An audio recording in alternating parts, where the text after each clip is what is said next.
Underdog Daily with the Vaz Bros, Jon and Nez hanging out.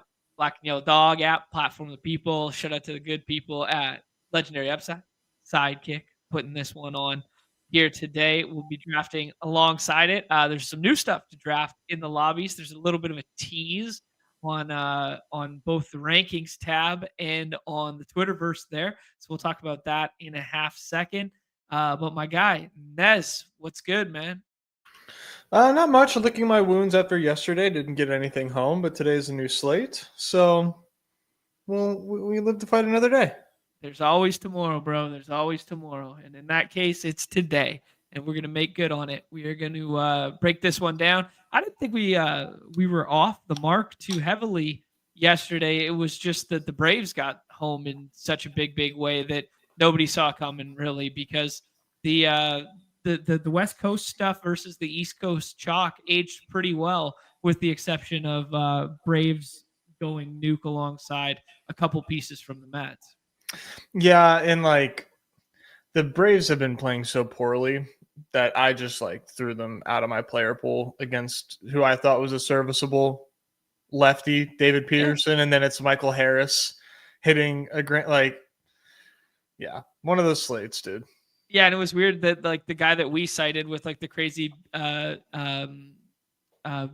BVP numbers in Matt Olson didn't even factor in at all. It was Ozuna and Harris who were the two, and then we played the pick'em entry with Ozzy Albies to score a run, and he doesn't score a run in a game that they score 11 of them, and he had the handedness advantage and traditionally better against lefties, blah blah blah. So yeah, weird, just LOL baseball. That's baseball, Susan, and we move on.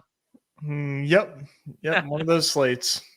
Yeah, man. Kind of unfortunate. We got a couple of the home run calls on the pick'em stuff home. We went 3 for 5 on the WNBA again. So directionally accurate, we went 4 for 5 on the WNBA in back-to-back days. So I mean, directionally accurate yet again here. We just got to get that last hump, that last little push over the finish line here with a couple of these. It's been 2 days since we hit our last home run play. I know. I need to see some green. I need a screenshot. I need to pump some bags. Football season coming up. We need to do some marketing. I might just fire a bunch of shit at the wall, Jon, and just pretend like we talked about on stream and say, if you're not following us, you're a loser, and you've got nothing going for you. Type of marketing. See how that works. It might work. It might work, man. Yeah, actually, we're gonna be doing a little bit of marketing. Not a thing that we tend to do here, Nez, but we've kind of been alluding to it behind closed doors, and now it's really coming to life. I think the majority of our writing materials and some of the behind the scenes content has really come together nicely. We were filming another 2 hours of that this morning here. I was doing a bunch of writing last night on it as well, and starting to feel really good pushing into football season to be dropping our newest and latest project. Stay tuned. Stay tuned. So coy of you, so sly, my friend. We'll bring up the beautiful black and yellow dog here. Appreciate you guys being here. Hit that like, subscribe, notification, all that fun stuff. Even if you're watching after the fact, I know Pete's live right now. I know Davis is live right now. I know Coach Big Index is going to be live. I know JJ was live. There's just tons of stuff going on this time of year. But yeah, we're hanging out here every day, 2 p.m. Eastern. And just wanted to highlight the Great Dane. So well received the first time out there, Nez, that $200 price point, that 5 max. I missed it over anniversary weekend there when we were smelling the roses. So happy to see this one come back. Maybe we hop in it on stream here. Maybe we get a couple in over the weekend there. But glad to see that structure back in the lobby there. And in tandem with that, a couple other things going on here. First and foremost, Hope and Numi flirting some ideas out here about a supposed contest checklist. Not really sure what this means, but I think we got the answer to today's question. That was the Great Dane 2. But I see multiple question marks tomorrow, and then I see a whole bunch next week. So I think we got some good things to look forward to on the platform. Oh baby, what do we think here? Tomorrow, the two question marks tomorrow I am. I got my win horse up, man. Okay. You want to elaborate there? I mean, tomorrow's Friday. So one of these things, I believe, will be another best ball contest. But I don't know what the other thing is, but it is Friday. So it would be cool if there was something to fill up. I'm not. It would just be really cool if there was something to be filled on a Friday. Yeah. I would fill it up if there was. Yeah, gas tanks, my coffee cup. Yeah, thinking of things to fill. Okay. All right. Yeah. Okay. I'm catching your drift here. Um, yeah, very excited about some of that stuff. And then the other one, Nez, was within the rankings tab. People have been paying close attention here. You go to adjust your settings in the NFL tab. We got all the formats here. Actually, one thing I should say is you dropped a little nugget for one of your favorite Eliminator picks on the Twitterverse yesterday there, though. But Eliminator is fast filling here. It is at the front of the lobbies there. Yeah, so just be mindful of that if you guys are looking to get your eliminators in. But if you scroll all the way the F down to the bottom here, we see a little something called NFL 2025 Mini Best Ball. And when you click on it, you see that we get the pass catchers all lumped together here in a similar fashion to the rookies and sophomore style roster construction. So yeah, another thing to have our Windhurst up about right here. Yeah, this looks awesome. Yeah. No idea what it could be. It just looks cool. I mean, one can assume that this is going to be very similar to like gauntlet style of teams and lobbies, just because it's the same positional positions, as people say. Yep. Yeah, so this could be crazy. Yeah, this could be a number of things. I have no input. I have no ideas yet. So looking forward to that. I mean, hopefully that's part of that Friday drop. If not, some of those question marks on the following week. But some cool stuff going on here, and by the looks of it, a loaded best ball week next week. Des, let's revert back to baseball for a half second here. Talk about the results of last night. Your boy took a bath here. 14 entries, got $0 back there. But the GOAT, Kobe GOAT, 24-24 here. We talked about that Tampa Bay mini stack there. Brandon Lau homers in that one. Junior Caminero homers late in that one. Yeah, actually, I had a thought last night. I think maybe it was fueled by like some pitcher list content that was going around, and they were talking about the future value of Junior Caminero and that sort of thing, how he's got 33 home runs and shortstop, and they're talking roto leagues or something. But I did just kind of have a macro thought there. Are they going to play in the same ballpark next year? Has that been confirmed yet? Or do you think renovations and stuff will... I have no idea, actually. Yeah, I was just thinking about that because they had the conversation and they didn't mention the ballpark once. And my first thought was like, yeah, these home run totals, and like obviously he's a young rookie stud with a beautiful spray chart and some really hard hit metrics and some really good swing stuff, but he doesn't run very much, and maybe their moving parks could be a little bit of regression in the future. But I was just kind of thinking out loud. We'll have plenty of time to have that conversation. And then the rest of the roster, as you alluded to here, Nez, Michael Harris being the true scroll the F down there. Also, Marcelo Zuna, only 14.26% owned, both of them with 25 and 26 fantasy points. And then a Juan Soto one-off at the top. Kevin Gausman, we talked about it yesterday. If a pitcher doesn't break the slate, the mean score of Kevin Gausman is what you're going to need. And sure as shit, when you let the bats win the slate and contrarian bats win the slate, all you needed was the mean projection score of Kevin Gausman. Yeah, and we kind of said that pitching wasn't going to matter on this slate, and turns out it really didn't. Yep. I mean, helped, but it wasn't. Wasn't why this lineup got home. How about the Brandon Lau swap? Yeah. So that must have been like the So that's that. So that's just like so funny, by the way. Uh-huh. So like Brandon Lau was probably the default swap for like Muncie drafters Right. and Mookie drafters. Yep. But Muncie drafters then were able to swap Mookie because Mookie got put back in the lineup because Muncie got scratched. Yeah, it was a bizarre snip snap of swap dynamics that was very strange. Swaps took place at the very front end window there, but then Dodger specific ones took place a little bit then after because it went back. It was bizarre. So Mookie Betts gets swapped out of his lineup because he was not playing, and then he ends up actually playing because a late scratch comes later there, but because the swap had already taken place, there's no snip snap, right? So just a bizarre sequence of events there with the Dodgers lineup and Max Muncy being a late scratch and it being one of the later games on the slate. Yeah, it's crazy because you could have had Mookie to Muncie to Mookie if you played it right.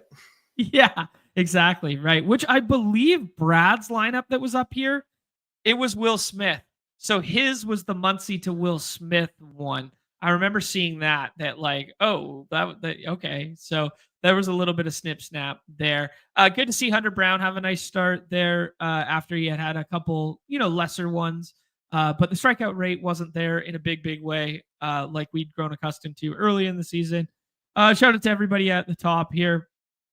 Merkins up here as well. You really needed that Marcelo Zuna 26 burger and that Junior Caminero 26 burger to make a splash on the slate. And most of the time it was followed up by Juan Soto as well there. So yeah, shout out to the top guys here. Cowboys is always hanging out. Brad's got two of them up here.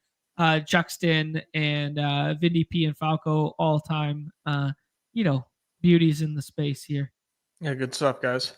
Yep. The woods there too. Wow. Yeah. Nice. As I mentioned off the top there, Nez, just be mindful, guys. Last chance eliminators in here. I'm up to 50. I think I might cap it there. I might add a couple more slows this weekend there, but 93.6% filled for the new structure eliminator, the 6 out of 12, and then 1 2 1 2 1 2 1 2 1 2. I don't know if you saw Jacob Sanderson's joke on Twitter, but I thought it was quite humorous that Rashi Rice, with this new development that his hearing is going to take place after the start of the season and at the end of September, that Rashi Rice is now flip-flopped himself into an eliminator ass pick. I thought that was quite funny. I wouldn't be so sure that he's joking. Right. Yeah. I'm still like fully out on Rashi all formats, but yeah, this is just makes it even more frustrating. Yeah, I believe that. I believe that for sure. Yeah, gonna be a lot to talk through there, but we'll save it for the NFL segment. Chet's asking, have you ever done 150 max on MLB dailies? Back in the day, I used to push the max threshold when it was lower. Like it used to be like 33 max or 50 max or stuff like that. And I was, trying to play a lot more and focusing less on content. We were doing, 3 shows a week instead of 5 or 6 plus other appearances plus whatever. I was definitely trying to push that threshold of maxing. I did experiment a lot with auto drafting with that, but conversations for another day. Now I kind of just try and play my 30 to 50, whatever's comfortable and suits my life there. But A1 answers it quite well here. There's probably 7 to 9 people that max daily. It's a lot easier to max NBA with the less care for correlation patterns and more auto drafting principles. Anything else to add there, Nez? Nope. No, you summarized it well. If I could, I probably would. Yep. It's a very select few of users who are maxing. It's a lot of work unless you're auto drafting, and it's not impossible to auto draft well. It's just it all takes time. It all takes time. Yeah, we've always said it is a skill set to commit time to these games, and it is a labor of love as well when you are doing it. So for me, on a personal level, I really just enjoy drafting. I enjoy thinking about the process associated with drafting, and I enjoy taking the time out of my day to draft, and I will do as many as I possibly can within the confines of that. Amen. All right. And plus, we don't want Mello to go full flathead, because if you went 150, you would have to put him down horizontally for way, way too long. And It's too late. It's too late. Awen kind of doing the Lord's work here in the chat here. Jets asking, wonder what percentage of drafters do. You can scrape the data. You can go into the Woods tool and mess around with it and stuff. But Awen says himself, obviously. And then the Woods, Sam, Car Park, Brad, aka BRDMC, who was up there, Vin DP, who was up there as well, and Chris. That's a very, very strong, talented list. I would also consider maybe JT McKenzie up there as well. Back in the day, some of the auto drafters like Tomato and Jay Witts and those kind of guys. The chess name, Eyes on Fence, like those kind of guys were doing it as well with the onslaught stacking stuff. Okay, Nez, I think we finally arrived at talking about this baseball slate, and it is a very interesting one because we got some stars and scrubs at the pitcher position in a very big way there, and then we also have only 5 games to parse through, and one of those games stands out like a sore thumb here, dude. It is that Coors Field game right there. So yeah, 12.5 by way of the unabated line. The other ones are flirting with 7.5 and 8.5. Ballpark Pal with the individual totals will tell you something a little bit different here, a little bit different of a story, but I don't think there's any denying that Coors Field is stone cold chalk for a reason. Yeah, I mean, Ballpark Pal's got projections. These are betting markets. When you look at the projections, though, there are some very fine pivots off of Coors. Now, Coors is clearly like two teams that are projected to score some of the most runs on the slate, but like there's spots where you can get off that. Okay. Maybe what we call in the business a tease as we move on to the individual totals, or do you want to share some of those right now? Well, I mean, like Mets against Bryce Elder for one. Okay. I mean, they've been kicking ass. Tigers against Bailey Ober. Yep. Like that, those two for one seem fun. The Phillies against Brad Lord. Yep. Brad Lord surprisingly decent in the ERA and xFIP categories, but doesn't get a ton of strikeouts, and there's a whole bunch of power hitting lefties on the other side. Yeah, I think in the battle between Brad Lord and the Phillies, I'll probably take the Phillies, but you're not wrong. You're not wrong. I think we'll probably take the Phillies. Oh man. Yeah, so interesting stuff. You brought up this one, and Sawdog is doubling down on it. Give me some Detroit in my life. One of my first lineups I built was Detroit as well, but that is the one spot on the slate where there is some pending weather. I mean, there is some scattered showers in parentheses with 4 of the 5 games today, but the diciest of the bunch looks like that Detroit and Minnesota spot. Every game on the East Coast played through yesterday. There were an abundance of delays. There was a delay in Baltimore that wasn't on our slate, but there was both delays in the New York games and in one other East Coast one. I'm blanking right now. Doesn't really matter, but they all played to totality, and the outings of the pitchers were not affected. Yeah, this one might be a little bit different because it is a more, a little bit more inland and whatever with Minnesota there. So any thoughts on that one? In terms of Detroit, Minnesota? Yeah. Yeah, I mean, the Tigers have been scuffling, but man, Ballpark Pal is on them, and so was I to start, right? Looking at the pick'em lobbies to help make my decisions. Gary Carpenter, with a flat 1.5 total bases, that looks fun. He kind of is the centerpiece for me, and then obviously Riley Green hitting from the left side of the plate. like it's just a really, really easy pivot instead of chasing like Adrian Del Castillo and warming Bernabel. Like, you can take these guys for the Tigers. Sure. Yeah. No, I feel that for sure. Alluding a little bit more to the weather side of things, you're not concerned at all for postponement here or anything? Last I saw, it looked like it was gonna be okay, but let me check where it's at now. Yeah, I got you. I got it right here.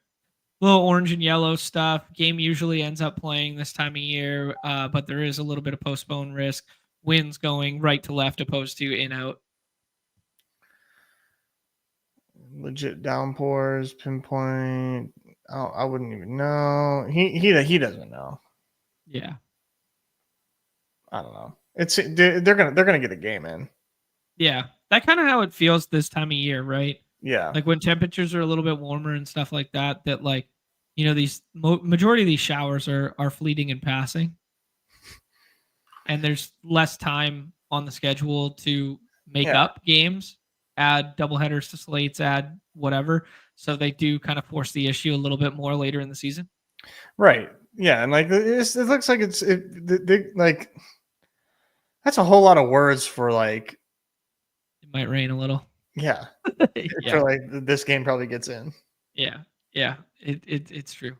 I wonder how many times, like just like going back historically, we result in like rainouts that were not like super clear from the jump originally. Like if we ran the numbers on like the impact of like actual weather, like do we just give like Roth way too much like airtime? Like you know what I mean? Yeah, I'm gonna try to get some data on that. Yeah, I kind of want to figure that one out. That'd be a fun problem to solve in the off season. All right, Nez, we got two earlier games here. One is ongoing right now where Baltimore's up 3-0. Spoiler alert. But yeah, the last five on the slate here, as you were alluding to, these pivots, there are some big numbers to pivot to. One being the Phils, one being the Tigers, another being the Mets, all teams in which we kind of just hit on right there and talked about. We'll go more in depth with the lineups and stuff like that. But just looking at these totals, what are you thinking? I mean, I'm pleasantly surprised at the Rockies total. The Rockies and cores are always like an easy pivot, and they look very, very appealing here today. Mm-hmm. This just like checks out with like what I thought. Like, don't really care for the Nats today against a lefty. Yep. Don't really care for either Cleveland or Miami today. And Phillies, Tigers, Cores, and Mets are like far and away chalk. And that's not bad on a short slate. I kind of like that. I'll take my chances on one of those teams, one of those 5 teams versus the field, like for sure. Yeah, no, I like where your head's at there. Like, I definitely like the Coors chalk, but like, yeah, I like some of these pivots that you're illustrating here, especially at their price points on our site. Especially when you start naming names, like the names you did beforehand there. Yeah, and I'm surprised you didn't talk about Jack in the comments talking about Owen Cassie. Yeah, part of the another one of those prospects that the Padres should still have on their team, but they perennially go all in. Debuted today for him. Darvish, I think. The Darvish deal. Oh wow. Jeez, yeah, it goes back a ways. I believe it was the Darvish deal. But you didn't know him? What? The dude's good Canadian kid. Yeah, no, I know he's a. Why do I have to be the one to say it? Yeah, he's a little. He's a little bit younger than an age bracket in which I would know. There, he's got some fiery lettuce though. He looks like a young Justin Turner with the salad out the back of the helmet there, the orange salad. Good puck guy hair. Yeah. But dude, Cubs need a little injection of life here. We were looking at some of those stats there the other day with like the totality of their lineup kind of just like scuffling in general now, and the Brewers on like such a huge surge. So yeah. Yeah, they need some life there, like you said. What the it's Did you so see? annoying that the Brewers are the best team in the league. I just hate it. It's not right. It's incorrect. um, did you see the injury that allowed for? I mean, he was probably going to get called up anyways. He's hitting damn near 300 and had north of 20 home runs the last time I looked. But did you see the injury that led to him getting called up? Miguel Uh, Amaya came back yesterday. Wait, no, what was the injury? It was his first it was his first game back off the IL, and it was like a play at first base where he extended and his leg just, I don't know, man. I have no idea what the update is on the injury, but he just went down and he was down for 10 minutes. I was watching Big Inning and he was down for 10 minutes and Vlad was rubbing his shoulder and stuff. It looked so bad. And then did see that. I did yeah, see that. felt so bad for the kid. Yeah, that was a rough scene. Yeah, I thought it was gonna be like Jason Kendall-ish when I watched it. Yeah, right. Easy just saying, feel like he's been using the ballpark pal this year. You'd probably be absolutely crushing it. Thanks for introducing me. Yeah, I mean, this is just shared resources amongst the community for sure. The ballpark pal's very interesting tool and just something that came across here. No affiliation, no sponsorship. Maybe next year there, but very cool stuff. Big fan. Yeah, absolutely. Our guy in the chat here, Awen, suggesting Jose Ramirez's ADP at 31, just talent relative to price point. Definitely stood out to me as well. There's one other play that's a bit down in ADP there that is really intriguing me, maybe ever so slightly more than even Jose Ramirez is, but we'll get there. Nez, anything else macro on the slate dynamic here? No, other than just obvious chalk is is hard to get off of. Yeah. I will add that Miami threw up a big total yesterday. There, they weren't on our main slate, so you guys probably weren't fully paying attention to that one. Yeah, Goat Nap just beat me to it. Marlins lefties. That's something I was seeing as well, my friend. And Jacob Marcy had 2 home runs yesterday at 51, I believe, fantasy points on our site. Kyle Stowers continues his great season. Left-handed stick there. Graham Pauley, never wrong. Just early, has been mashing in recent memory too. I think he had 4 or 5 hits yesterday. So that one was another spot that was standing out to me. We do talk about a little bit of a wind tunnel to right field there. And despite the run total, relative to them all on this slate, Marlins were kind of piquing my interest.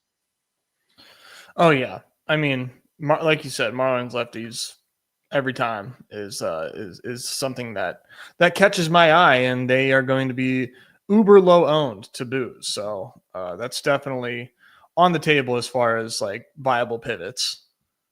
Well said, my friend. Let's jump on over to the site and rank out the starting pitchers.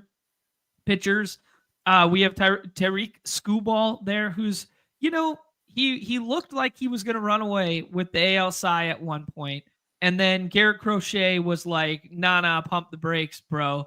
And now Skubal's, he's still been very good in recent memory, but just not that Triple Crown dominant guy in a couple of his most recent outings. He's still SP1 on the slate here, but we do have a neck and neck AL Cy Young battle here. No, we absolutely do. It's a good point. Who do you think you would? I mean, let's just from you're rewarding the award, not giving a best odds on favorite or odds pick. You know what I'm saying? Sure, yeah. I think it is a 2-horse race. I think Evaldi hasn't started enough to be in consideration. I think it is Skubal and Crochet. I think a lot of it will come down to, it's not supposed to be a team award. It's supposed to be an individual award. But I think this next month and a bit stretch here of who can either Boston get into the playoffs or Detroit hold their lead for the division there and be the backstop as the reason why their team is there will play big dividends. There's also the voter fatigue angle of like, okay, we gave it to Scooball last year. He had that Triple Crown season. This wasn't quite as good as last season, so we're giving it to Garrett Crochet this year. Like, there's that element of it. There's also the media narrative of like, okay, Crochet wasn't getting much love as a White Sox and was kind of just an SP for half a year, and now all of a sudden, oh, look what he does in Boston. He's in the center of the AL East world, and he gets that check of approval. So long-winded way to say if I was betting it, I think I would just take the plus money on Crochet right now. Fuck yeah. That being said, it's really close. Yeah, no, I agree. I think that it's almost like impossible to talk about that without talking about the odds. But like Scooball being a heavy favorite, I think is a bad bet. Like that Right. that is not a good bet because Crochet is having an insane season. Yeah, I think it's much closer than those odds indicate. Yeah, I'm gonna find the J Hay Crochet if the X machine works here, but he had a really good like historical context for Crochet the other day, and I'll find it in half second. I don't want to derail the show just for one little nugget. Long-winded ways though, saying that Scooball SP1 on the slate here, he gets those twins, left-handed, mitigate some of the left-handed power there in Wallner and Larnach and that sort of thing. We can get a little bit excited about the righties on the other side. I guess the biggest knock you could possibly say about Scooball being SP1 is if there is a delay in this ball game, do they just turn to long relief? Do they not let him come out? Could it be a rain shortened start? I think that's the biggest bear case we could make against Scooball today. Let me try to spin zone something crazy here. I don't know, man. What about the top three of Austin Martin, Byron Buxton, and Ryan Jeffers? I mean, Austin Martin's back. We talked about that the other day. Lefty killer, back to back. Dude, picture this. Get your picture this emojis out. First off, get the emojis out. Second off, I don't know if anybody's in here today, but we have third year badges now by names. I just realized that. I don't know if you saw that, John, but I have not seen them in action. I know that I put them in there. Yeah, we officially have some.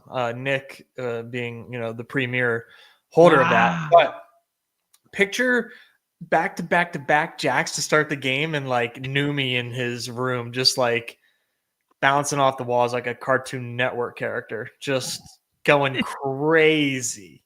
It's way too conceivable, man.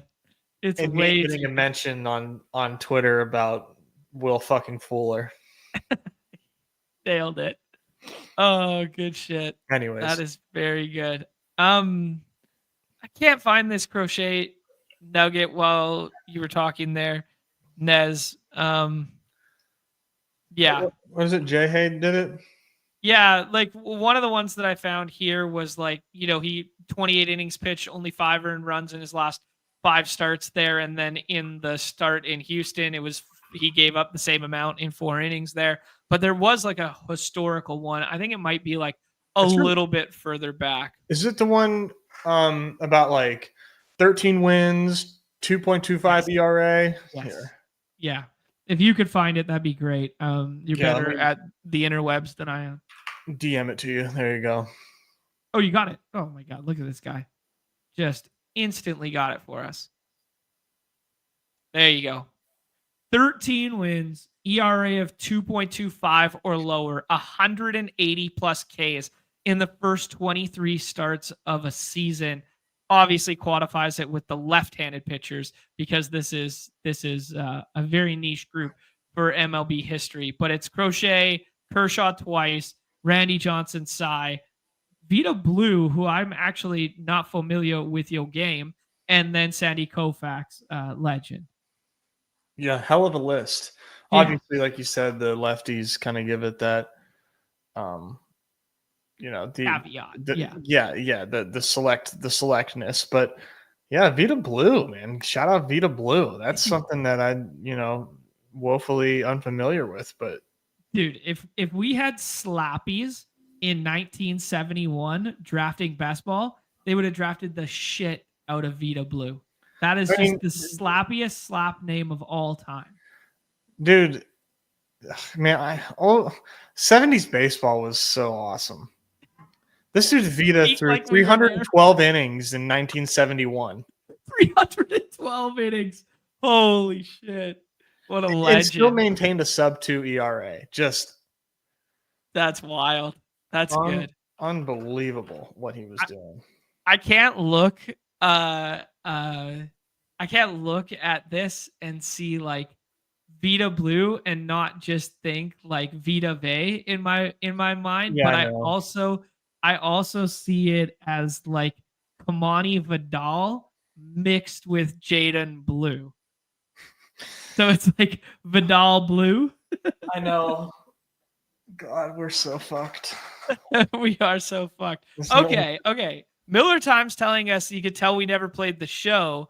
Lay the House is coming in saying MLB the Show Beast.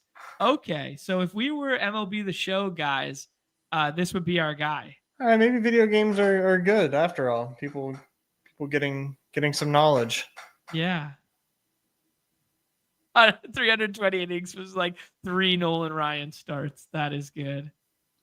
That is very good. 80s baseball at beating the Pirate, dealing drugs to players. That's the era I miss, says Melch. Holy shit. Okay, before we get too far derailed, let's jump back to the slate here, Nez. Let's rank out the pitching. I do think it is kind of a big three on the slate. I am an Edward Cabrera respecter. He has been incredible. He was a long-time prospect. Then he had some walk issues. And now he kind of seemingly has figured it out. Miami was dangling him at the trade deadline and nobody offered enough to come get him. He's been a monster, man. He's been truly great for the last, I don't know, month or so, 2 months, something like that. And the underlying suggests it, and the strikeout rate is there. I do think he belongs in the conversation of these top three. Maybe he's more of a consolation prize because we do love Luzardo. Like we love lefties against the Nationals. We've talked about that ad nauseum. But I do think it is kind of like 1, 2, and then 3 isn't as big as 10 picks of ADP away.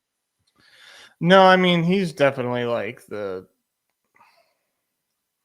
he's like one of the best picks on the board. Just, I mean, pitching by and large doesn't really matter, but yeah, man, he's been awesome this season since he's come back from the IL, and he's in a good home park, and it's Cleveland, dude. It's fucking Cleveland. Like, yeah, he's like his risk of ruin is so low that he's just such an elite pick today. Yeah, obviously Cleveland doesn't strike out a ton at the top of their lineup, but there are Ks available at the base of it. Strikeout rates on the slate, Screwball's at the top with that 33.8%, Luzardo next with 26.8%, and then Cabrera at 25.7%. So like, very close to the Luzardo spot there. I am curious. Obviously, I haven't looked yet at Cardi, but I am curious to see how he ranked it out. Would you agree with this top three here, Nez? Yeah, and I would bet that if I was a computer, I'd probably put Cabrera over Luzardo. Oh, very interesting. Okay, but cool. How I'm playing it is like that. Okay, cool. Let's talk about this next group because as we alluded to, like Cabrera's been really good since returning from the IL. Kota Senga has not, and it was brought to my attention maybe 2 slates ago there that like he just hasn't been the same dude. A little bit of the pitch mix stuff has been a little different. I don't know if that's, fatigue related or I don't know. We could draw a million different conclusions as to why, but the shorts have been the starts have been significantly shorter than we'd grown accustomed to in the past. With Senga, the strikeout rate is way down, especially over the last 5. Maybe some of that is credence to like the opponents in which he's faced. Like Giants don't strike out a ton against righties. Kansas City is a tough place to get strikeouts. In Milwaukee was the hottest team in all of baseball and still is when he faced them. So maybe there is a little bit of noise in like that isolated sample, but like What are you doing with Senga, man? I don't want to take him if I can help it. Yeah. Like I like Bybee over him. Okay, so you like going to the Bybee side there. You're not overly concerned about, it is, I mean, it's 5 games. There's only 10 teams. We're going to be playing, out of both sides of our mouth here. But if as much as we like Miami lefties, they're probably like our whatever 5th or 6th favorite combination of stacks on the slate. So it's fine to say that Tanner Bybee's our 4th SP as well. Exactly. Yeah. Cool. I mean, you got to take somebody if you're not getting the top 3. And he's up there for me. Now, like you said, that's not to say I don't like the Marlins today. It's just, yeah, okay. Pitching. Yeah, and then obviously Atlanta went really nice last night. I actually did not look at the bullpen usage yet. I will find that out in 2 seconds here, but I imagine that both teams last night had to go decent into their bullpens because both starters gave up 6 earned runs and only went about 3.5, I believe, if memory serves, or 3 1/3 or whatever. That'd be good to know. Okay, I am on it right now. We will check out the roster resource. Go ahead and take a look at Atlanta. Where's Atlanta? Atlanta used 1, 2, 3, 4, 5 arms out of the pen yesterday, including one of their 2 lefties for 51 pitches there. So Bummer, the better of their, long relief lefties or longer outing lefties, will not be available tonight. Some of these middling guys also will not. So less lefties available for mix and match, which bodes well for like Nimmo and Lindor and that sort of thing. Although we do like Lindor from the right side. So something to be mindful of there. And then on the Mets side, they just used 2. Blackburn just went out there and fucking wore it like a beauty. So Mets bullpen looks considerably more intact than Atlanta bullpen this evening. Yeah, good to know. Yeah, micro edges, baby. Micro edges. Okay, let's move back to the platform here and rank out the remainder of the pitchers here. Senga, why we were doing that exercise, is next up there. Obviously, the bullpen behind him is considerably stronger than the bullpen behind Atlanta now that we just did that exercise. So does that mean we're going to get length out of Bryce Elder and maybe he becomes a scroll option today? Does it mean Senga's leash is even shorter there, especially given the result of yesterday and the fact that they're in a race with the Phillies for NL East stuff there, that, maybe Senga just kind of gets wiped off our board and Elder becomes a scroll DF down? Would you rather scroll down to Elder or your boy Brad Lord? Elder, I think. Okay. Yeah. I trust it a little bit more, I think, even though it's blown up more than Lord has blown up. Yeah, I'm like, I kind of think Lord. Okay, cool. Yeah, I'm happy to put him there. I mean, no ceiling, but there's just not a lot of earned runs on this dude's game logs. And a lot of this was from shocking, really short starts. He just started starting, but yeah, I mean, double bubble too. Yeah, he was in the bullpen to start the year, and then now he's been like incrementally stretched out as a opener turned now expanded starter kind of deal. Yeah. I did see an interesting thing on Twitter the other day about people saying, I think it was Jesse who said it.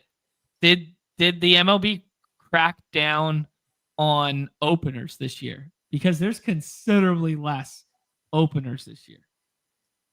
Like, did they do it behind closed doors? Well, I don't know, because maybe it was behind closed doors, but that would be a win that Manfred would want to celebrate. But maybe there's a quid pro quo, hey, cut the fucking shit and I won't have to make an example. Yeah, or make a rule. Yeah. Yeah, interesting. Just an interesting thought there. Next guys up here to discuss in this same category here with Lord Elder is that sounds like one name, Lord Elder. Lord Elder. Lord Elder. is Erod here, who gets the lowly Rockies. We do prefer the Rockies facing left-handed pitching, so there's that. My favorite scroll F down for the day, I was kind of saving this one, is Tovar. Tovar's kind of down there, and now he's slowly climbing up there, but he was at like 30 this morning, and now I think he's at like about 28. Dude's hitting like over 500 in like 30 plate appearances against lefties this year. All he does is mash doubles and hit at the top of the lineup versus lefties. So I think Tovar is probably my favorite play on the slate. And then Jose Ramirez is kind of like a close second as a scroll option there of the guys who are north of 27 in terms of ADP. But do we want to go the Erod route? Because we have seen him have, 10 plus strikeout games here, and it is the Rockies, even though it is in Coors.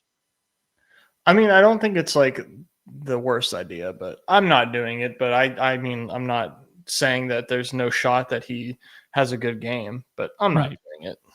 Okay. What about Bailey Ober there? Would you play Bailey Ober today? Who's he struggled with left-handed power, but he's also struggled with right-handed power. Good selling point, John. Yeah. No, I don't think so. Bailey Ober has some really bad game logs in the last couple months, and a whole bunch of red for his batted ball stuff on the season. So with that being said, I'm out. All right. I appreciate that. Thank you for the Shark Tank. Euphemism? I don't know. Wordage? Verbiage? I don't know.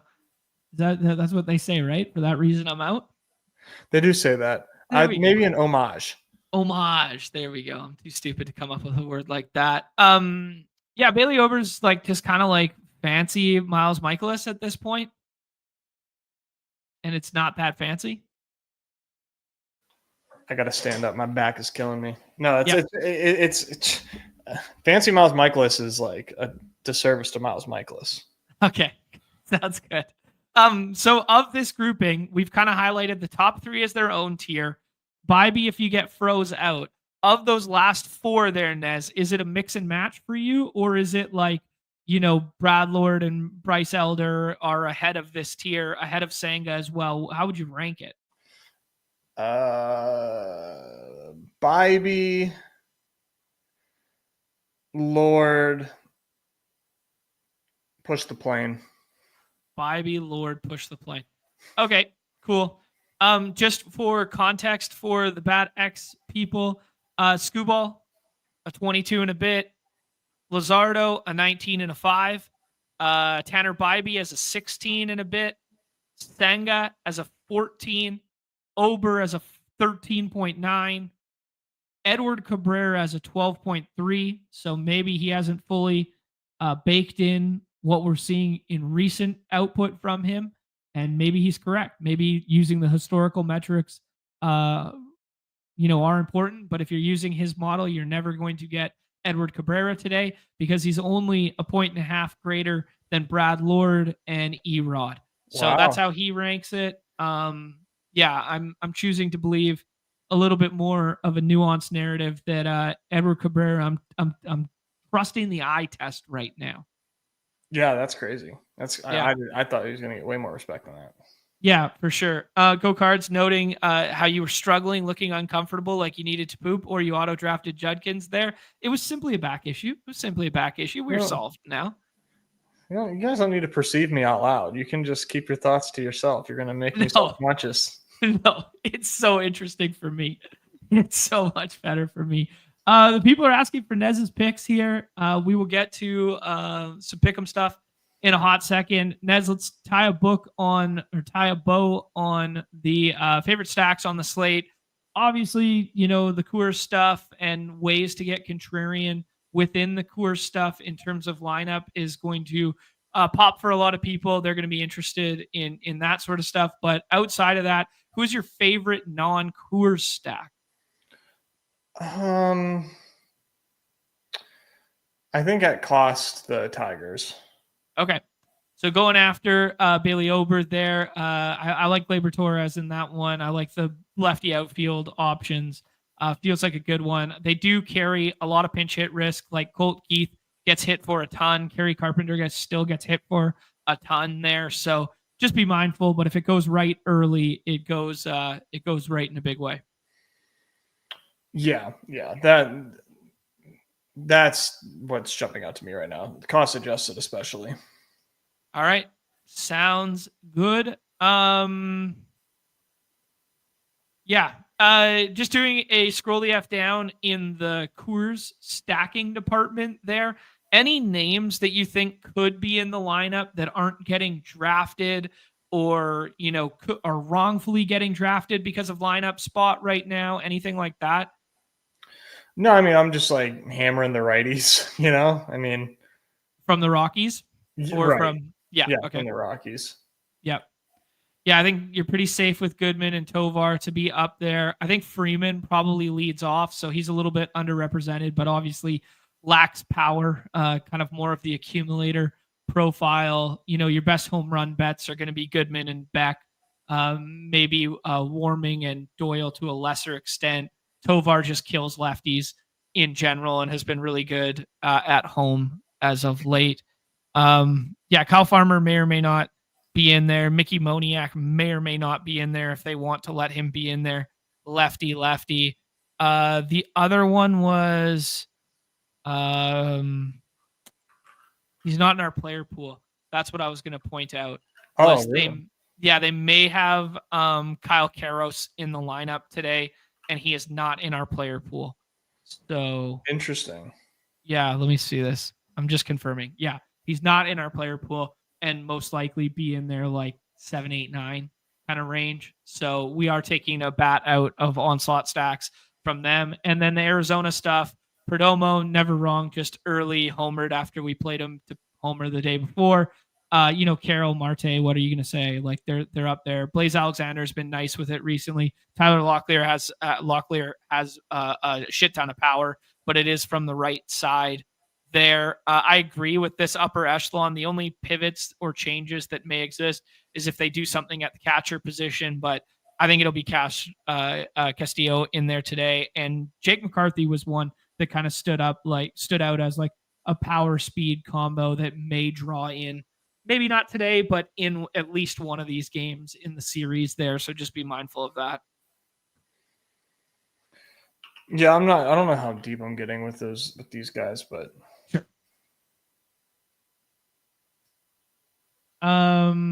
Paid saying he likes Brad Lord, but he's getting too much respect today.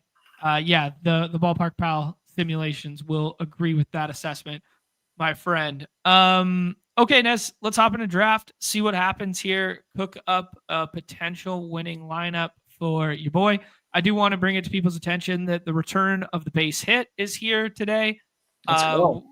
Yeah, so that's the $5 single entry contest. You can go ahead and hop in that one as well. I'm not going to hop in it right now. I'm going to hop in the main contest. Okay. Give me half a second here, guys. We are getting an error in which I haven't seen in a long time.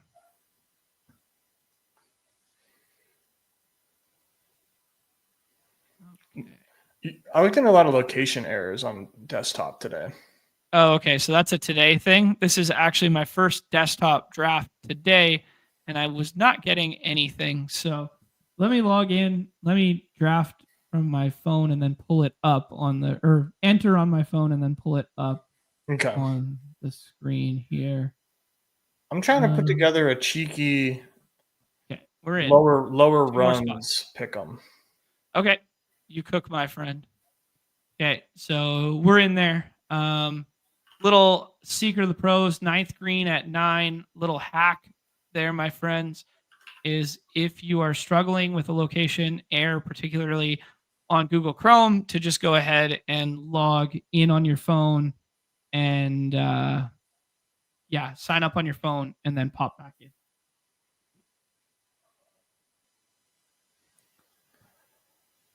We got a full. Go ahead. No, I was just gonna say we got full friends and family here. Awin's in here, Car Park's in here, Best Ball Viper, Respooked is in here, and Goat Napped. Presumably everyone hanging out in the chat right now. Everyone truly sick. So we'll see. We'll get a really good sense for where some of the sharp players in the field are at with this isolated draft. Yeah, I was all I was about to say was,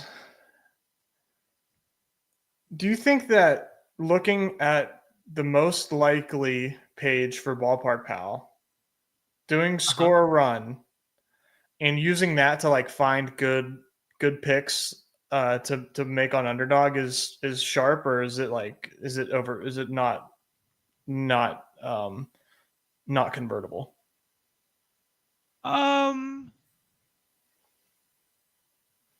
No, I think it's probably a pretty fair exercise. I mean, it's all relative to price point, right? So it's a little hard to quantify, but no, I think it's probably a pretty sharp exercise just in general.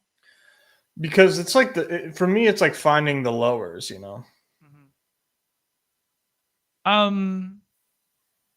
Nez, sorry, we're on the clock here. I'm thinking about your question. I think you just we could Marte, right? Like, yeah, he's cover boy. Originally the cover boy because I thought they were going to be facing a lefty today. It's not a lefty in which they're facing today. It is the right-handed Bradley Blaylock, I believe is the last name. Blaylock. Right? Yeah, he's got 5 starts on the year or something like that, and north of a 7.5 ERA when I was looking this morning. So seems like a guy we'd want to attack. Yeah, I don't think we're gonna have any concerns about Ketel Marte against Bradley Blaylock today. Just something tells me that feels fine.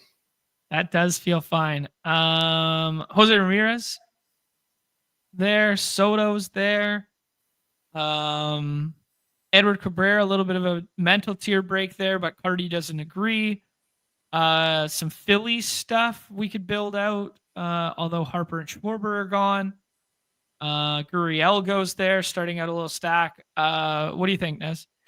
I would probably go Cabrera here. Let's do it. I'm cool with it. Also could have done a one-off Soto, could have done something like that, and then filled out a 3-man stack.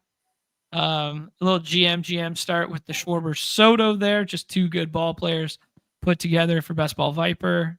Car Park has Scooball at the top there. Yeah, I think Scooball is. I think I have him 3 right now behind the Arizona guys. Scooball at 3 behind the Arizona guys. So you take Carroll and Marte ahead.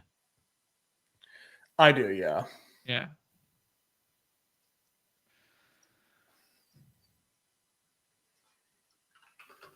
All right.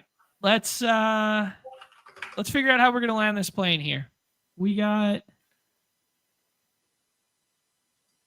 not a ton of Arizona bats left for us. Goodman's gone there, but we could do a little bit of Rocky stuff. Like as I alluded, I really like Tovar today.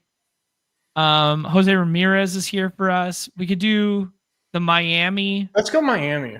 Yeah, let's go Miami outfielders. Yeah, let's start with the hot bat there. Yeah. Little Jacob Marcy pick there with 2 home runs yesterday, 51 fantasy points. Pretty fun. Blaze Alexander, one of the GOAT names in all of baseball. Used to love playing the shit out of Blaze Alexander. Of course you did. That wasn't my game. Say again? That wasn't my game. No. Looks like Nez is cooking something up for the chat there. All right, Respook does this like full thing. We could take Stowers here, but I think we might be fine to push it if we want to just take a Tovar. What about your boy Locklear? Sure. Yeah, stack it up a little bit. He'll be hitting presumably a bit further down in the order, so not direct correlation, but he's a guy who can get home with one swing of the bat, so happy to do that. You don't think they're just going to like keep him? I mean, he's like middle of the order? I think he's like 6-7. Yeah. They'll give him some ABs. Oh, yeah. It's just like not as clean as like 2-3 or 2-4 in the order. Like, like Gurriel Marte or Perdomo Marte, etc. I don't know. Evergreen reminder to the people when you're building out Coors stacks and stuff like that, that people are going to get super GM versions of them, and you are always holding hands with the field in a decent way. So just be mindful.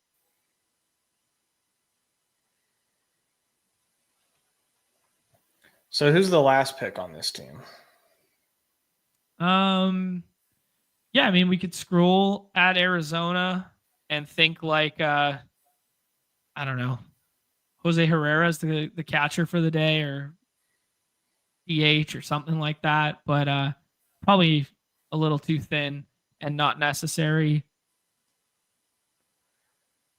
Yeah, that seems crazy. Yeah. Yeah, we got 2 pieces of Miami there. We could add a third Miami piece. Like we could go Paulie, like we said, or we could go Xavier Edwards. We could find a one-off from another game environment. We could do Augustine Ramirez. Paul DeYoung's hotter than the sun again. Paul DeYoung. Yeah. I can't believe he's still around. No, Yeah. I've got the pick. CJ Kafis is slowly moving up in their order there for Cleveland, up to 6 now. He started at the bottom when he first got called up. That's such a Cleveland name. Who the hell is CJ Kafis, bro? Their number one position prospect in the organization. I don't know a ton about him though. Is he DHing or what? I have no idea. No, I highly doubt it if he's position prospect, but I don't know. Well, who do you like, dude? Liam Hicks. All right. Scroll down. Yeah, sure. Yeah. Let's do it. Good day yesterday. One of those DFA'd Rule 5 hidden gems that is playing in serviceable amount of innings now. Looks good to me. Sounds good. Yeah, kind of a fun scrolly one. Went to some of that Miami contrarian stacks there. Put Tyler Locklear with Marte. So Marte and then Cabrera, where we're fighting back against the hashtag models, and we like him more than the Bad X does today.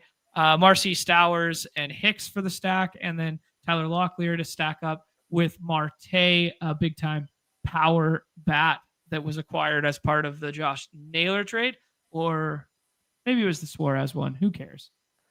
Yeah, they did do 2 separate moves, huh? Tate's going with the super full fade D-backs today and watching 60% of the field crumble if they fail. I mean, it's a viable strategy, especially on like low amounts of entries. If you're playing, you don't want to be holding hands with the field. That's the way to play Coors slates. There are definitely some good contrarian spots to get to with similar run totals. So I can't fault you if you want to play that way today. That being said, Rockies since the trade deadline, with the depleted bullpen and stuff like that are legit bad. And if you somehow ended up getting that Tigers game washed out on this slate as well, and you only got 4 games left to choose from, it'll be them and Phils as kind of like the top chalk options, right? Yeah, I mean, it won't be 60%, I don't think, but you will definitely have a leg up on people if you do choose to fade the D-backs and you're successful. Yep. Another thing that I'll just layer down on with the Rockies is they used 4 arms out of the bullpen yesterday and their closer. Well, duh. How was you going to throw the pitch, John? and their closer, Vodnik, has pitched in back-to-back days, so he won't be available today too. So just bullpen looking even more sparse, even when it's a bad bullpen, right? Yep, it matters. Yeah. All right, Nez, can you recite the picks for me on your latest pick'em that you just shared with the community so I can play alongside as well? Yeah, so this was the part of the thesis of using Ballpark Pal to find lowers in the runs category. Okay. Now, the reason why I think it's like I'm like up in the air on it, I think it's good process to like use somebody's projections like this for lowers, because like the higher on the runs, like, yeah, you could potentially score like 3 runs in a game, like whatever, but that'd be crazy. But like, all the lowers are like, these are all sub 50% in the probabilities in his sims. is how he has it ranked, and like is how he displays it. And then these are shown as even multipliers of higher or lowers for the players, is how I looked at this and how I made the pick'ems. So Okay. what you're gonna do is, let me fucking find it. There we go. So I started with Adrian Del Castillo. Okay. And Then they're all lowers. Yeah, these are all lower for runs. Okay. Colt Keith. That's a nice one because he could only have 2 at bats and then get pinch hit for.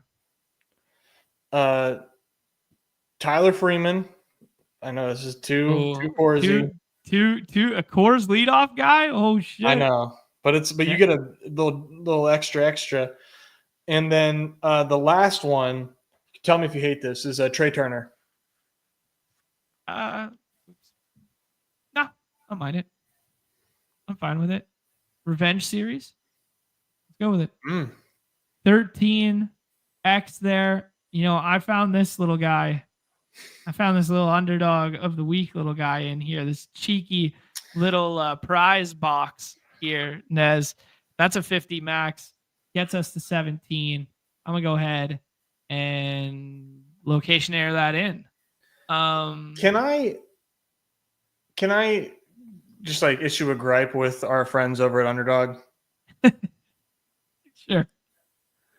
How is the best team in baseball the underdog of the week? Yeah, that's a fair point. That is a fair point. They've been on fire for a month now. I mean, we're talking like 24-3 or something like that, or in their last whatever. I think that was the record I saw. 12 in a row. Wins. Yeah. How are you an underdog? You're the best team in baseball. Well said, dude. Like, well said. Throw my guy Keenan Allen in there, right? Underdog of the week for getting signed.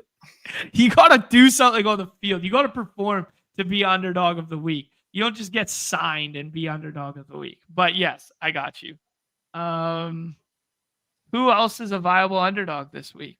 Well, they had Shedeur Sanders. Yeah, at least he played a game, but that's just fucking clickbait nonsense. I thought he looked fine. You thought he looked fine? What do you mean? Like in the game? Yeah. Or you thought it was fine to use him as both. Clickbait garbage? Oh, okay. And then the other one's Willie Lampkin. All right. Sure. I like this Lampkin guy. Dude, what is he? Is he let me see here. He was undrafted. He's a center. Okay. 5'11". 5'11". 291. Oh my. And had the second highest overall grade for a blocker in the preseason game for the Rams. I mean, that's kind of fun, I guess. That's a fun little story. 5'11", 290 center. I mean, dude, he's built like the average Badge Bros member, and he's out here pancaking dudes in preseason. Yeah, that's pretty sick. I'll give you that one. All right, Nez, let's hop in something football related. I'm not going to try and something's going on here with the location services. I've done the off and then on again. I've done a whatever. You're getting it too? Yeah. And I couldn't even get the pick'em entry in. So I'm going to focus our attention on a draft here. We could do BBM. We could do another Husky 2 there. We could do Great Dane too if we could try and fill that. But geez, that's spicy. You want to try and fulfill the Great Dane too? How rich? You want to? How rich? Okay, I just clicked on Great Dane 2. There's 2 more spots. Whoa. If you guys want to pony up. All right. 2 more spots in the Great Dane 2. Go all the way down here. Show that I'm not lying. There you go. 2 more spots. $200 draft. Fuck around, find out. One more. One more spot. Somebody was asking, not in the comments, but I forget where, about thoughts about this Great Dane versus the first one. Uh-huh. I prefer this one. How so, and what's different about it? Smaller max entry, smaller entry fee. That equals good to me. The first one was, let me check. First one was 250, smaller prizes, only 120K in prizes, and you could 15 max enter that. I mean, like, if you want to be in, like, you know, what is that percentage wise? That's a huge number of the, like, if you want to own 3% of the field in the first one, like, cool. That's just like, I don't got it like that. So this is like much easier to kind of max and do it in a way that makes sense, you know? Yeah, no, I respect that take. I think it's a pretty sharp take. 4 out of 12, 3 out of 8, 1 out of 6, 5 max, only 9.4% on the rake with the higher dollar price point. All right. I see you. Let's get one more in here. Can we do it? One more. If not, we'll abort, but one more for the $500 3-man MLB lobbies. T-box in here. You're sick, A1. Yeah. Mr. Nick's asking, have you done or planning to do any NFL season-long picks? We did do a preview show on it and mix a couple in there. That was about a month ago on Off and On the Clock. Nez has shared a couple throughout the offseason online there. Yeah, we'll definitely circle back on that and do something a little bit closer to the start of the season. I imagine it'll be kind of in tandem with leading up to week 1 and that sort of thing. Just getting excited. Mm-hmm. Did you throw out the bat signal there, Nez? Yeah, I will. Thank you. Surely we can get one more. What is Peter Overzet doing this afternoon? Nothing worthwhile, I'm sure. Yeah. Nick St. Chuba with the 6.5 touchdowns feels low. I mean, Nez is a big-time Panthers bull, so he'll probably agree with you on that front. But the Rico usage was a little alarming in week 1. We'll see what happens in week 2 of the preseason. Yeah, I just don't think Rico's a goal line back. Yeah. There we go. Ball game started. Oh. Fuck. Sounded like you got shot. Ah. 111. Should we push the plane or what? Yeah. Don't even see this through. Let's push the plane. Well, let me tell everybody on the X platform. What are you gonna tell them? We're streaming a freaking Great Dane, bro. Oh, money draft over here. Big money, high stakes. Big money, big money. We got some friends and family in here. FF Links was a participant in the Dog Bowl last year. Had a good time meeting him.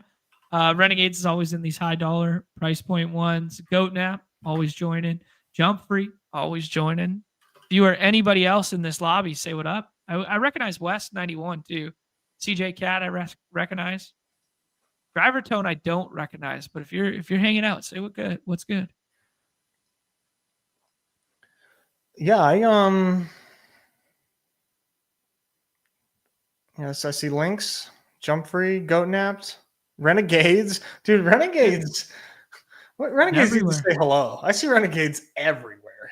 Yeah. Every site, every contest, anything high dollar. He's always around.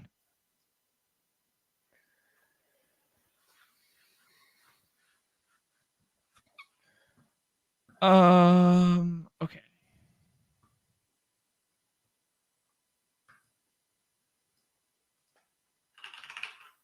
Let's think this one through on the fly here.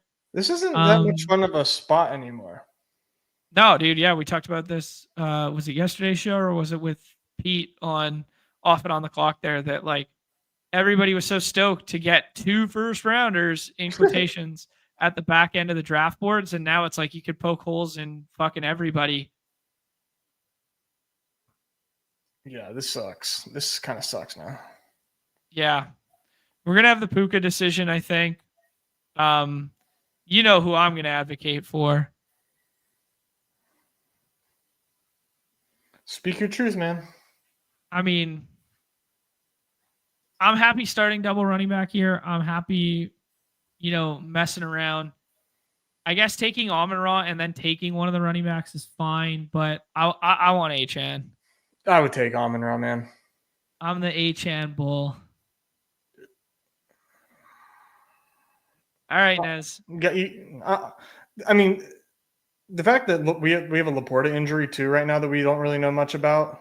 It's true. Let's see what D-Prep does here. There's basically only one player I want to come back now. Okay, that's fine. Now we take Henry.